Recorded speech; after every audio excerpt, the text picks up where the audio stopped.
Pemirsa, gencatan senjata di Gaza dimediasi oleh Amerika Serikat, oleh utusan Joe Biden dan Donald Trump membawa harapan baru untuk mengakhiri perang Israel-Hamas selama lebih dari 15 bulan yang telah meluas hingga Lebanon dan negara lain di sekitarnya.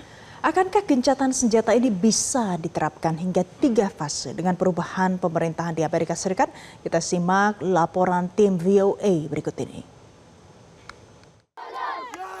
Tercapainya gencatan senjata antara Israel dan Hamas disambut dengan sukacita oleh warga di Gaza, tepi barat maupun Israel. Menurut Presiden Joe Biden, gencatan senjata ini kurang lebih sama dengan yang diupayakan pemerintahannya sejak awal tahun 2024. Fighting in Gaza will stop. And soon the hostages will return home to their families. Presiden terpilih Donald Trump lewat akun Truth Social mengatakan kesepakatan ini menunjukkan kepada dunia bahwa pemerintahannya nanti mau bernegosiasi demi perdamaian dan keamanan Amerika Serikat dan sekutunya. Negosiasi terakhir selain melibatkan tim pemerintahan Joe Biden juga melibatkan utusan Timur Tengah pilihan Trump, Steve Witkoff. Diplomasi dilakukan secara tandem dengan pengertian bahwa bila pun gencatan senjata tercapai masih di bawah pemerintahan Biden, maka pelaksanaannya akan berlangsung pada saat pemerintahan Trump yang mulai menjabat pada 20 Januari.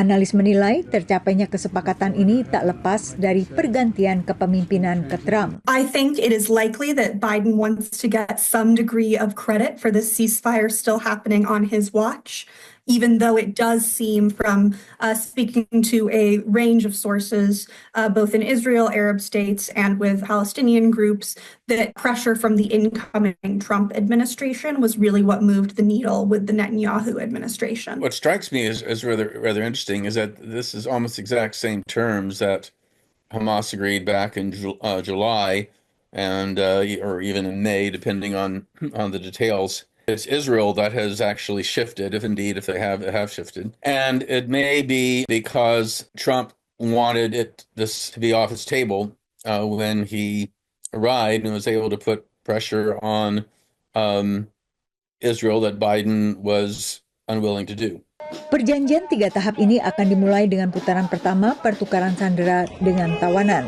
dan mulai kembalinya pengungsi ke rumah mereka. I'm not 100% confident, but I think at least 50-50 chance that the first phase of the 3-phase agreement will successfully happen. I'm less confident about the subsequent phases. Bila pun implementasi berlanjut ke fase rekonstruksi Gaza, menurut analis sulit memprediksi kebijakan Trump ke depan. Meski rekam jejaknya pada pemerintahan pertamanya dulu lebih pro-Israel. They moved the United States Embassy to Jerusalem. They did a lot of inflammatory actions, including backing Israel's annexation of territory in the West Bank. And so while I think the ceasefire is a good thing, and I think Trump's willingness to use the leverage that he does have with Netanyahu is a good thing, I remain pessimistic for what the Trump administration is going to look like vis-a-vis Palestinian affairs. Arif Tolani mengatakan kebijakan Trump bisa juga kembali menekankan kedekatan pribadi dengan pimpinan di kawasan. Selain juga mendapat masukan dari orang lingkar dalam, termasuk Masad Bulos, pengusaha dan besan Trump, seorang warga Amerika Serikat keturunan Lebanon yang dipilih sebagai penasehat Timur Tengah. Dari Alexandria, Virginia, Yuni Salim dan tim VOA. Jelajahi cara baru mendapatkan informasi. Download Metro TV Extend sekarang.